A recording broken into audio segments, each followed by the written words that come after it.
우리는 잠언 7장을 통하여서 단순한 이론이 아니라 그것을 넘어서 실제 있었던 실례, 어떤 사람에게는 솔로몬과 같이 어떤 사람에게는 봄으로써 하게 되는 간접 경험, 그리고 이 젊은이에게는 실제로 자기에게 일어난 이 실례를 통하여서 하나님의 말씀에 대한 교훈을 받고 있습니다. 그리고 이 예는 오늘 22절에서 말하는 것처럼 안타깝게도 그가 지혜로 인하여서 은혜를 입은 것이 아니고 그 지혜를 버림으로써 실패한 것을 우리에게 보여주는데, 읽어볼까요? 시작. 젊은이가 곧 그를 따랐으니 소가 도수장으로 가는 것 같고 미련한 자가 벌을 받으려고 쇠사슬에 매이러 가는 것과 같도다. 오늘 이 경험은 철저하게 실패하여서 결국 스올의 길 사망의 방으로 내려가게 된 이 젊은 한 사람의 실제적인 경험, 실패를 우리에게 보여주고 있는 것입니다. 자, 그런데 우리는 어제 이 실패한, 그래서 스올의 길 사망의 방으로 걸어가게 된 이 젊은이가 어떤 상황 속에서 이러한 길에 결국 접어들고 말았고 결국 이렇게 실패하고 말았는가, 그 상황에 대해서 우리는 살펴보았습니다. 그런 때가 있었다라는 것이죠. 저물 때, 황혼 때, 어둠의 밤, 이런 때에 결국 그가 넘어졌다. 결국 그가 스올의 길로 사망의 방으로 들어갔다. 오늘 젊은이가 곧 그 강교한 여인을 따라갔다, 이렇게 말하고 있습니다. 자, 그리고 이어지는 오늘 본문을 통하여서는요, 10절을 보면서 10절을 한번 읽어볼까요? 시작. 그때에 기생의 옷을 입은 간교한 여인이 그를 맞으니. 어떤 상황 속에서 이 젊은이가 넘어졌는지 우리가 어제 살폈다면, 오늘은 왜 넘어졌는지, 그리고 어떠한 과정으로 그가 결국은 넘어졌는지, 그래서 스올의 길 사망의 방으로 가게 되었는지, 그 과정을 그리고 그 이유를 얘기하는데, 간교한 여인 때문에 그가 완전히 실패하게 되었다라는 것을 우리에게 말하고 있고, 그 간교한 여인이 이 젊은이와 어떤 상황 속에서 어떤 과정을 거쳐서 결국 이 남자를 넘어뜨렸는지, 이 아들을, 하나님의 아들을 넘어뜨렸는지를 우리에게 보여주고 있습니다. 자, 그래서 우리는 오늘 본문 말씀을 통하여서 어떤 과정을 거쳐서 간교한 여인이 그를 넘어뜨렸는지 한 세 가지 정도 살펴보려고 합니다. 그 첫 번째는요, 육체를 사로잡음으로써 그 간교한 여인이 하나님의 아들의 육체를 사로잡았다라는 것을 보게 됩니다. 우리 1절 말씀 한번 읽어볼까요? 10절 말씀 시작. 그때에 기생의 옷을 입은 간교한 여인이 그를 맞으니. 여러분, 오늘 마치 드라마의 한 장면처럼 한 남자가 한 하나님의 지혜와 관계를 맺었던 한 사람이 넘어지는 과정을 천천히 우리에게 자세하게 보여주고 있습니다. 자, 어떻게 음녀가, 그 간교한 여자가 그를 넘어뜨렸습니까? 10절을 보니까 그때에 때가 있었다라는 것이죠. 저물 때, 황혼 때, 어두운 밤, 그때에 기생의 옷을 입은 간교한 여인이라고 말하고 있습니다. 사실 이 여인은 창기가 아닙니다. 창녀가 아니에요. 우리가 읽었던 것처럼 남편이 있는 한 여인입니다. 그런데 그가 창기의 옷을 입었다. 기생의 옷을 입었다. 무엇이죠? 기생의 옷, 유혹하는 옷, 아주 야한 옷을 입음으로써 그의 무엇을 사로잡았습니까? 눈을 사로잡은 것입니다. 그가 시각을 빼앗겼다라는 것을 우리는 보게 됩니다. 그러니 그 강교한 여인이 먼저는 우리의 눈을 빼앗아서 유혹하는 옷을 입고서 그의 눈은 시각을 빼앗았다는 것이죠. 대부분 죄는 여기서부터 시작됩니다. 우리의 육체의 시각을 빼앗김으로써. 소돔과 고모라라는 스올의 길 사망의 방과 같은 그곳으로 롯이 가게 되었던 이유도 무엇입니까? 그가 눈을 들어 본즉, 그의 눈을 들어서 그 눈이 다른 곳에 빼앗겼기 때문이었습니다. 삼손이 사사임에도 불구하고 그렇게 비참한 최후를 맞이하고 죄를 지었던 이유도 그의 눈이 드릴라를 바라보았고 블레셋의 여자들을 바라보았기 때문이었습니다. 하나님의 종이었던 다윗이 넘어졌던 이유도 그가 눈을 들어 밧세바를 바라봤기 때문이었죠. 그래서 우리에게 있어서 중요한 것은 먼저 그 간교한 여인이 우리의 눈을 빼앗았다라는 것이죠. 그리고 13절을 넘어가 보시면요, 13절에 보니까요, 그 여인이 그를 어떻게 했대요? 붙잡고 아마 끌어안았을 것입니다. 아마 거의 옷감을 많이 사용하지 않은 옷을 입어서 자기 몸을 훤히 드러낸 그런 여인이 그를 탁 붙잡았을 때 그의 모든 촉각이 빼앗겼을 것입니다. 붙잡음으로써 그의 촉각을 사로잡았다라는 것이죠. 그리고 붙잡고 그에게 또 무엇을 했다고 말합니까? 입을 맞췄다. 그의 미각을 빼앗았어. 그의 입을 빼앗았습니다. 아마 달콤한 립스틱 같은 것을 바르고 향긋한 립스틱 같은 것을 바르고 그 입을 맞춤으로써 그의 미각을 빼앗았다라고 말합니다. 그러면서 13 절을 계속해서 보니까요. 부끄러움을 모르는 얼굴로 그에게 말하되. 여러분 요즘에 여러분들 그런 잘 안 보시겠지만 뭐 음악 방송이나 뭐 그런 부분에 보면 아이돌이 많이 나오잖아요. 그러면 그 아이돌 가수들이 마지막 장면이나 중간중간에 부끄러움을 모르는 얼굴로 야한 옷을 입고서 이렇게 사람들을 호리는 예쁘게 미소 짓기도 하고 그렇게 하면서 사람들의 마음을 사로잡는 것을 우리는 보게 돼요. 이 여인이 지금 아주 야한 옷을 입고서 그를 탁 붙잡고서 입을 맞추고 이제 무엇을 합니까? 부끄러움을 모르는 얼굴로 그에게 말했다라고 말해요. 그러니 그의 모든 청각, 모든 듣는 것이 이제 그녀에게 사로잡혔다라는 것을 보게 됩니다. 그리고 17절을 보니까요. 뭐라고 말합니까? 17절 읽어볼까요? 시작. 모략과 침향과 계피를 뿌려놓으라. 향수 같은 것이겠죠. 아주 마음을 편안하게 해주거나 아니면 성적인 욕구를 일으키는 그런 향긋한 향수 같은 것이겠죠. 그러니 자세히 보면 이 한 남자가 이 사람이 사망의 방 스올의 길로 내려가게 되는 과정 속에서 이 강교한 여자가 먼저 그의 오감 전체를 사로잡았다. 우리의 육체를 사로잡았다라는 것을 우리는 보게 됩니다. 유혹하는 옷으로 그의 눈을 사로잡고 그를 붙잡아 그의 촉각을 사로잡고 입을 맞추어 그의 미각을 사로잡고 그에게 부끄러움을 모르는 얼굴 아주 그런 얼굴을 가지고서 그의 귀를 사로잡고 그의 향수를 통하여서 후각을 사로잡아서 결국 그의 육체를 전체 사로잡음으로써 결국은 오감이 사로잡힘으로써 그가 넘어지게 되었다라는 것을 보게 됩니다. 그리고 이 강교한 여인을 통하여서 이 남자가 어떻게 스올의 길 사망의 방으로 가게 되었는가 그 두 번째 과정을 보니까 양심을 사로잡았다라는 것을 보게 됩니다. 오늘 본문 말씀을 우리가 10절부터 쭉 그 사람의 육체가 어떻게 사로잡히는지를 보면요. 이 단어들이 아주 강력한 단어들이에요. 붙잡고 입을 맞추고 그에게 말을 하고 뿌리고 이런 것들은 전부 다 아주 강력한 단어이면서 체계적이고 긴박하게 곧바로 이어지고 있는 것을 보게 돼요. 틈을 주지 않고 기생의 옷을 입은 여인이 맞이하더니 그를 바로 붙잡았고 바로 입을 맞추었고 그에게 말했고 향수를 느끼게 하고 이것들이 전부 체계적이고 아주 긴박하게 딱딱딱딱 체계적으로 이루어지고 있는 것을 보게 돼요. 그런데 그런 과정 속에서 육체를 사로잡는 과정 속에 14절과 15절이 있는데 한번 읽어볼까요? 오감을 사로잡는 과정 속에 이런 말을 하고 있습니다. 시작. 내가 화목제를 드려 서원한 것을 오늘 갚았노라. 이러므로 내가 너를 맞으려고 나와 내 얼굴을 찾다가 너를 만났도다. 음녀가 지금 그 강교한 여자가 그 유혹하는 과정에 육체를 완전히 사실 사로잡았다는 것을 보게 돼요. 그런데 그런 육체를 사로잡는 과정 가운데 지금 또 하나의 어떤 조치를 보게 되는데 저것이 무엇인가? 여러분 사람이 완전히 넘어질 때에 대부분 이 육체의 정욕 때문에 넘어지죠. 이 오감을 통하여서 넘어집니다. 그런데 이것들이 다 사로잡혔다고 우리가 바로 넘어지거나 바로 스올의 길로 접어들거나 바로 사망의 방으로 내려가는 것은 아닙니다. 왜냐하면 우리 안에는 하나님께서 주신 안전장치가 있어요. 그게 무엇이냐면 우리 영의 기관이긴 하지만 영의 역할이긴 하지만 그게 바로 양심이라는 것입니다. 내가 눈이 사로잡히고 귀가 사로잡히고 모든 것들이 다 사로잡혀서 죄를 지을 것 같은 위기 속에 있을 때에 그런데 그렇다고 해서 완전히 탁 바로 넘어지는 게 아니에요. 왜냐하면 하나님께서 우리에게 양심이라는 것을 주셨기 때문입니다. 양심이 무엇입니까? 양심은 영의 기능으로서 양심은 하나님이 신이 사람들 안에 모두에게 넣어준 율법과 같은 것입니다. 그래서 양심이라는 것은 사람이 하나님 앞에서 어떠해야 하는가를 보여주는 기준입니다. 일반적이고 보편적인 거예요. 그러나 이 양심은 각자 사람마다 차이가 좀 있을 수 있어요. 보편적으로 거짓말을 시키면 안 된다. 간음을 하면 안 된다. 이건 저기 있는 미개하다고 생각하는 저 사람들이나 잘 살고 있다라고 하는 우리나 저기 유럽에 있는 사람들이나 다 보편적으로 가지고 있는 것이 우리 속에 있는 양심입니다. 그래서 하나님은 우리 속에 신이 무엇을 원하시는지, 하나님이 무엇을 원하시는지에 대한 일반적인 것을 깨달을 수 있도록 우리에게 양심이라는 것을 주셨다라는 것입니다.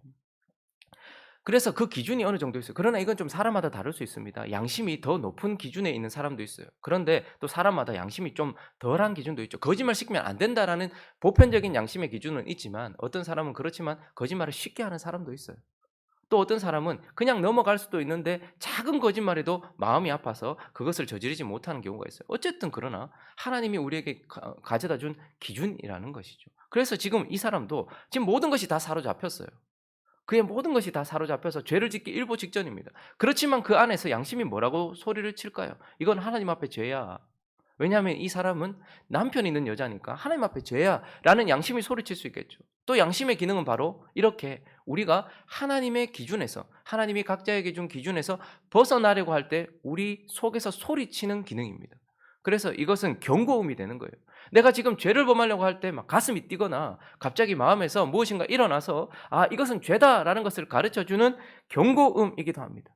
그리고요, 이 양심은요, 그 이후에 있을 일들을 좀 생각하게 하면서 내가 이러다가 이 죄에 대하여서 죄를 범하고 나면 뒤에 있을 일도 생각하면서 그것에 대하여서 자꾸 찔러대는 거예요. 양심을 거스르면 그 양심이 우리에게 칼이 되고 가시가 되어서 이렇게 하면 안 된다라고 자꾸 찔러대기도 한단 말입니다. 그래서 사람들의 양심, 유다도 양심이 찔려서 결국은 회개한 것이 아니라 자기 자신의 목숨을 버려버리는 것을 보게 되죠. 그러니 하나님은 우리에게 오감이라는 축복도 주셨고, 그리고 그것을 하나님의 은혜 속에서 사용할 수 있도록 양심이라는 것을 주셨다라는 것이죠. 그래서 지금 이 남자 속에서 오감이 사로잡히고 있을 때, 육체가 사로잡히고 있을 때 그 속에서 무엇이 일어났을까요? 하나님이 주신 그 사람의 기준에 하나님께서 허락하시는 양심이 발동했을 것입니다. 그 속에서 가장 먼저 발동한 것은 이것은 죄야라는 하나님께서 마음을 주셨을 거예요. 그래서 지금 이 여인이 그 양심을 사로잡고 있고 그 양심을 무디게 하고 있는 것입니다. 14절을 다시 한번 보세요. 내가 화목제를 드렸다라고 말하고 있어요. 번제나 속죄제나 죄와 관련된 제가 아니라 화목제는 하나님과 그 사람 사이, 화목제물을 드린 사람 사이에 화평을 이루는 제사입니다. 그러니까 지금 내 앞에 서 있는 이 여자는 지금 곧 방금 하나님께 서원한 것을 드림으로써 하나님과 화평을 이룬 자다. 그러면서 15절은 뭐라고 말하는 거 아니까? 그리고 화목제의 특징은 하나님과 화평을 이루고요. 그리고 다른 모든 제물들은 다 하나님께 바쳐요. 근데 화목제는 그 드린 자가 주위에 있는 사람들과 하나님과 화목했다라는 것을 증명이라도 하듯이 주위에 있는 사람들과 식탁 교제를 하거든요. 화목제를 드린 사람은 그래서 주변 사람들과 같이 음식을 나누어 먹으면서 기쁨을 나눈단 말이죠. 그래서 그가 지금 나는 하나님과 방금 화목하게 되었고, 15절에 그래서 너가 생각났는데 너를 맞으러 나왔는데 마침 네가 지금 나를 찾아와서 너와 내가 만났다. 쉽게 말하면 기도응답이다, 이런 식으로 말한 거예요. 내가 지금 하나님께 예배드리고 하나님께 기도했는데 너를 곧바로 이렇게 만난 것 아니냐. 하나님과 화평을 이룬 나다.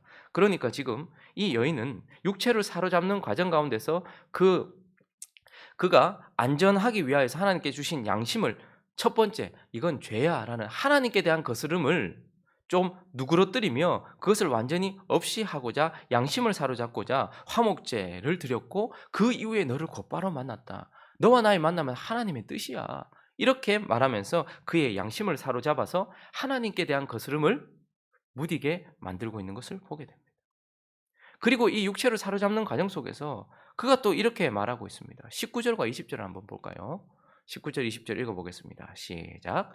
남편은 집을 떠나 먼 길을 갔는데 은주머니를 가졌은즉 보름날에나 집에 돌아오리. 그에게 있어서 지금 이 육체가 사로잡힌 과정 속에서 죄로 넘어가기 전, 스올의 길 사망의 방으로 들어가기 전 가장 마음에 찔리는 것은 하나님 앞에서였을 것입니다. 그런데 그것을 화목제 그리고 너를 만났다라는 것으로 양심을 사로잡더니 그 다음 그에게 가장 마음에 걸리는 것은 무엇이겠습니까? 이 여인이 배우자가 있다는 것, 남편이 있다는 것. 그래서 내가 지금 이렇게 불륜을 저지르다가 남편이 갑자기 들이닥치면 이 수치는 어떡하며 그 이후에 내가 이걸 어떻게 감당하지? 이것이 그의 마음을 사로잡았을 거예요. 그런데 뭐라고 얘기한 거예요? 남편 지금 집에 없다라는 거예요. 또 언제 들어올지 모르는 그 불안감, 그래서 그 이후에 있을 그 죄의 결과에 대한 불안감, 그런데 그가 은주머니를 가졌기 때문에 보름 넘어서 올 것이다 라고 어떻게 하는 거예요? 그에게 두 번째 걸림이 되는 그 죄의 결과에 대한 양심의 소리를 무뎌지게 만들고 양심을 사로잡는 것을 보게 됩니다.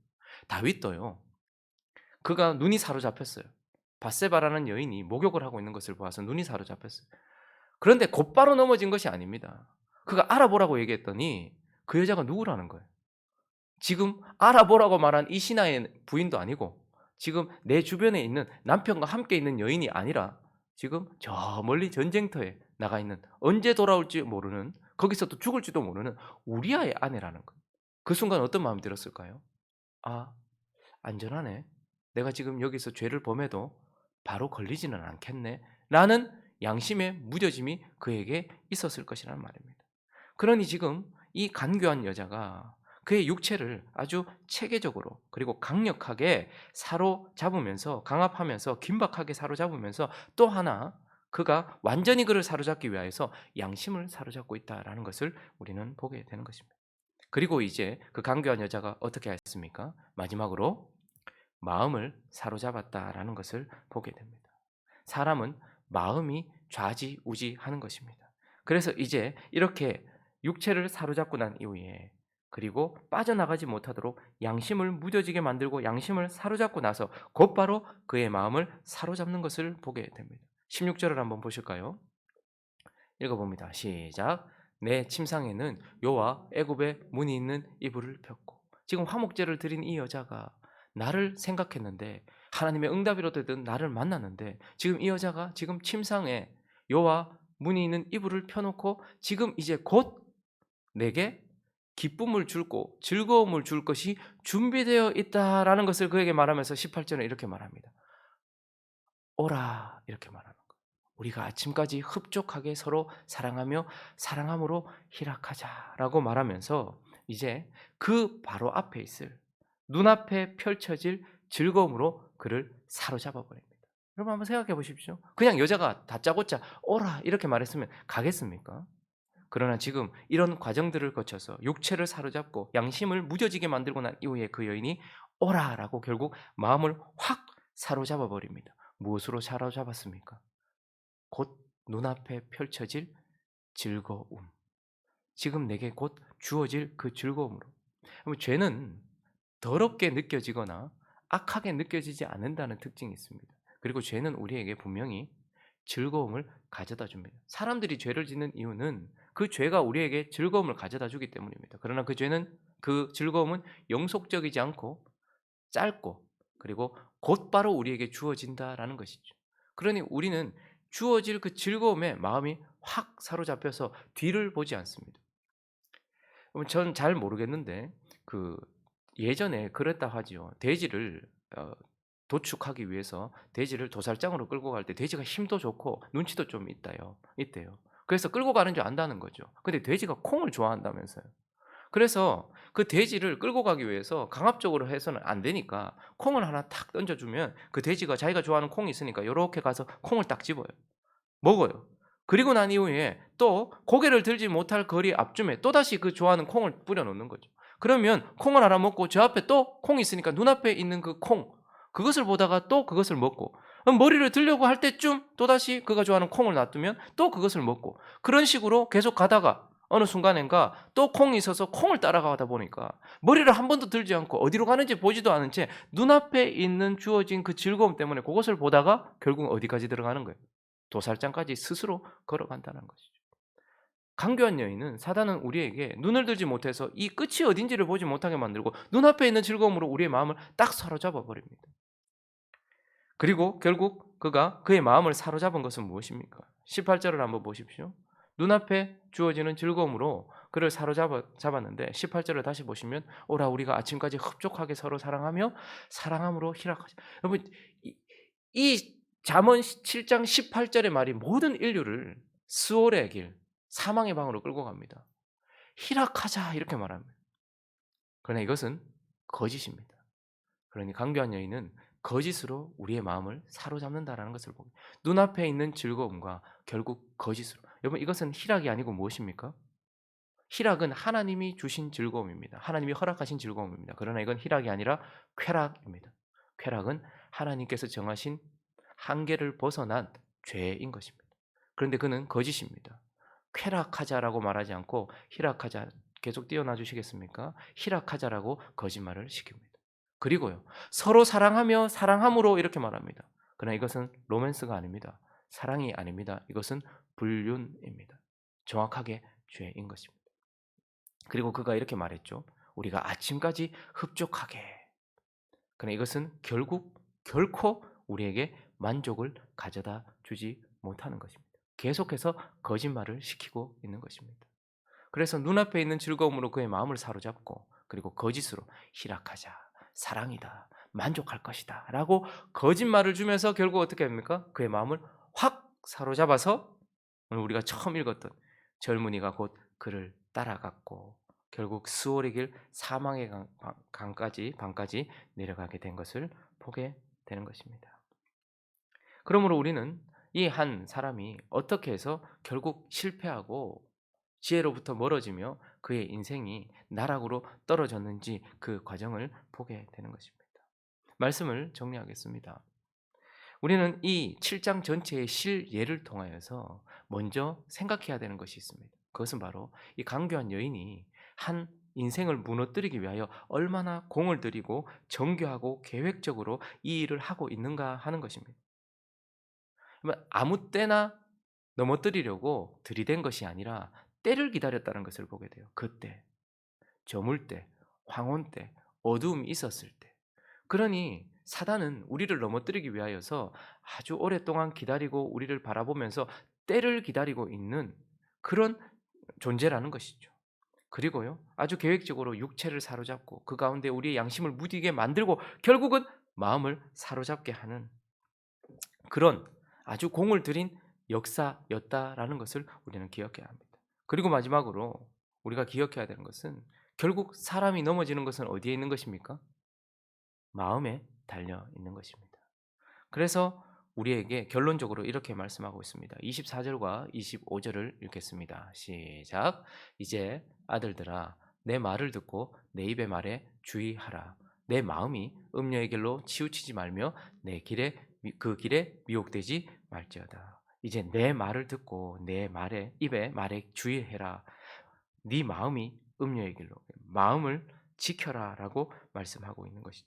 처음 인류가 넘어졌던 것도 똑같습니다. 선악과를 바라봤던 육체를 사로잡고 그리고 양심을 무디게 한 이후에 그의 마음을 싹 사로잡았을 때에 먹음직도 하고 보암직도 하고 지혜롭게 할 만큼 탐스럽기도 하다라고 마음을 사로잡았던 것을 볼 때에 그 순간 그들의 보면 마음이 빼앗겼고 그 마음속에 하나님의 마음은 말씀은 죽을까 하노라라고 하나님의 말씀은 묻어져 있었고 사단의 말을 믿었다라는 것을 보면 죽지 않을 것이라는 그의 말을 믿었고 그의 마음에는 결국 사단의 말이 남아 있어서 결국 그가 넘어졌다는 것을 보게 됩니다. 그러므로 우리는 또 하나 우리의 마음을 지키는 것이 얼마나 중요한 일인지 그리고 우리의 마음속에 하나님의 말씀을 각인시키는 것이 얼마나 중요한지 오늘 이 실예를 통하여서 이 한 사람의 이야기를 통해서 우리에게 말씀하고 계시는 그 하나님의 마음 그것을 기억하면서 우리의 삶 속에 이러한 실패가 반복되지 아니하는 이 말씀을 주신 하나님의 목적이 이루어지는 인생 되시기를 예수 그리스도 이름으로 축원합니다.